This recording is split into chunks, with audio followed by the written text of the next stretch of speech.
The leaks are flying. The closer we get to Grand Theft Auto 6's reveal, the heavier the leaks get, and we're going to keep covering everything until they're confirmed one way or another. Now, a lot of new intel has come out about GTA 6 recently, and it may not be the kind of crazy stuff you're used to, like car chases or weapon lists, but it's interesting. We recently got some insider information about how long GTA 6 has been in development and how many versions there have actually been since it's a game like this. It's been restarted at least once. Today, we're going over everything we know about the development of GTA 6, the status of GTA Online 2, and what it will mean for the version of the game that we finally get to play either next year or early 2025. You let me know in the comments what you think about all this. Drop a like, and we'll start off with the in-development footage that was leaked a while back. We were told by trusted insider sources that that build was relatively old at that time, probably a year or two, meaning production would have started in 2019 or early 2020. But according to some recently discovered LinkedIn information, GTA 6 has been in development much, much longer.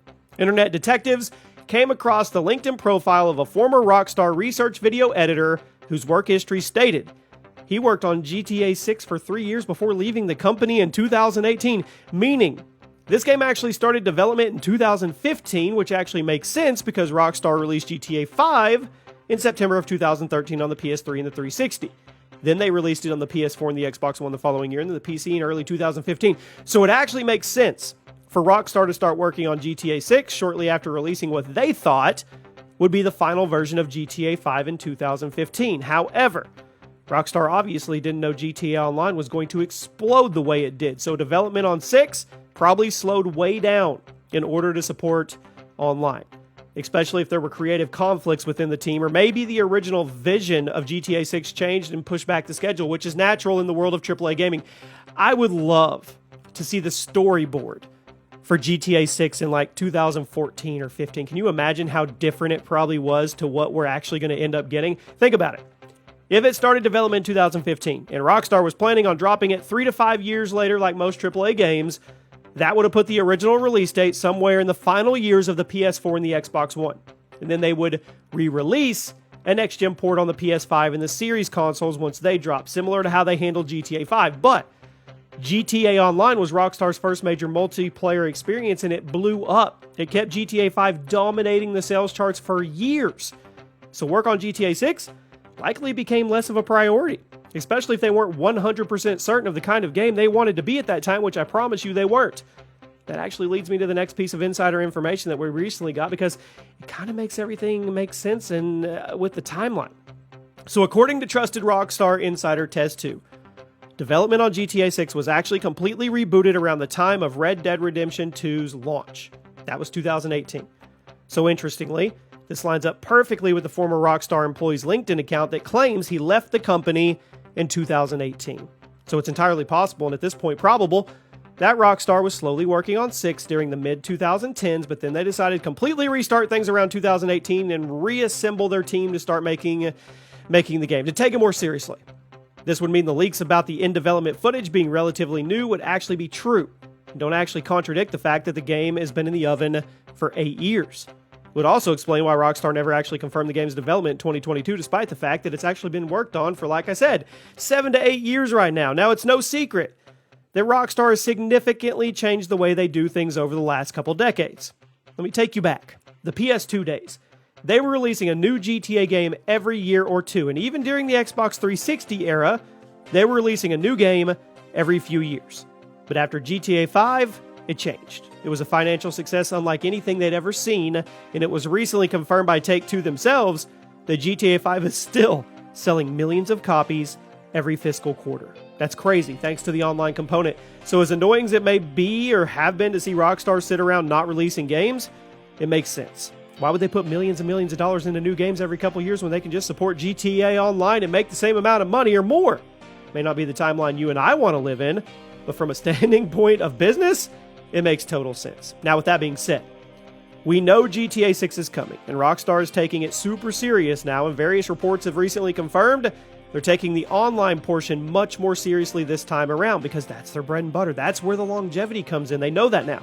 In case you forgot, GTA Online launched pretty busted back on the 360. Obviously, Rockstar didn't know it was going to be as successful as it ended up being.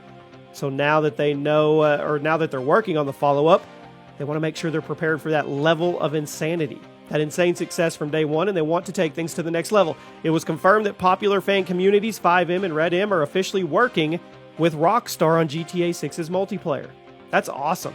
That's great news for GTA role players, especially console players that previously had no access to a lot of the PC exclusive community features. But why would Rockstar stop there? They won't. They're working directly with the GTA role-playing community and team for the sequel. That likely means they're going to be keeping a close eye on what the community wants from that sequel. A lot of popular GTA Online mods are likely going to be incorporated into Online 2, official features probably, in order to make it as good as possible from day one. Rockstar wants the new game to be as good as possible out of the gate, so it can have some kind of same ongoing success as the first game, and so they can avoid disasters, which they have had. Think back to Red Dead Online. Despite the insane financial success of RDR2, the online portion, underwhelming for a lot of players, struggle to hit the same highs as online. So Rockstar is likely taking notes about what worked, what didn't work with their last two big multiplayer experiences, and they're going to put all that into GTA Online 2. They're going to get it to where it lives up to the expectations and is the massive addicting thing that we want right out of the gate. So with all that being said, there have been concerns raised recently about Rockstar's reliance on live service experiences and how it could end up hurting the single-player offerings. I mean, GTA 4 had some of the best paid DLC in gaming history. But after GTA 5 blew up with its multiplayer, we never even heard another peep about post-launch single-player content. Rockstar has always been known for their single-player storytelling.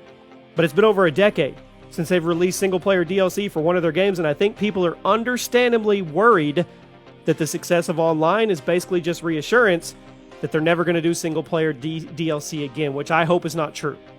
Now, from a business perspective, I get why Take-Two and Rockstar have basically walked away from single-player DC. It cost a lot of money to make an expansion. Obviously, the money isn't going to be nearly as much as you would get from microtransactions and whatnot in a multiplayer game. I mean, cosmetics and microtransactions can be sold a theoretically infinite amount of times, whereas a single-player expansion, sold to each player once. And that's assuming they want to put the money in for it. Regardless, a lot of people are worried that GTA 6 is going to devolve into microtransaction prison before it gets any single-player DLC, assuming it gets it at all. GTA 4's expansions were amazing. Obviously really financially successful at that time, but they don't come close to the amount of money that online generated or does right now, which is probably part of the reason GTA 5 never got any single-player DLC. So, would Rockstar and Take-Two approve paid single-player DLC on top of the work they put into GTA Online 2? Personally, I think it makes sense for them to do so because it would be a lot of money generated on both sides of the coin. We obviously know that 6 is going to make its budget back almost immediately, probably in the first 24 hours, let's be honest. So why not greenlight some single-player DLC on top of all the planned online content? Now, from the perspective of you and I, it makes total sense to do that, but from the perspective of the people paying the bills, maybe not. Granted, the people paying the bills are usually far removed from people that buy the game, which is how the Red Dead re-release ended up being $50 instead of $20 or $25 like it should have been, but whatever. I know I'm not the only one who wants there to be post-launch support for both single-player and multiplayer crowds. GTA is a game that people will play for hundreds, if not thousands of hours, both offline and online. So I think a lot of the community would love to see the offline world get the same kind of love and support as the online world, even if it's not going to generate the same kind of money for Take-Two and Rockstar. Give me your opinions on it, guys. If anything new breaks, I'll keep you posted.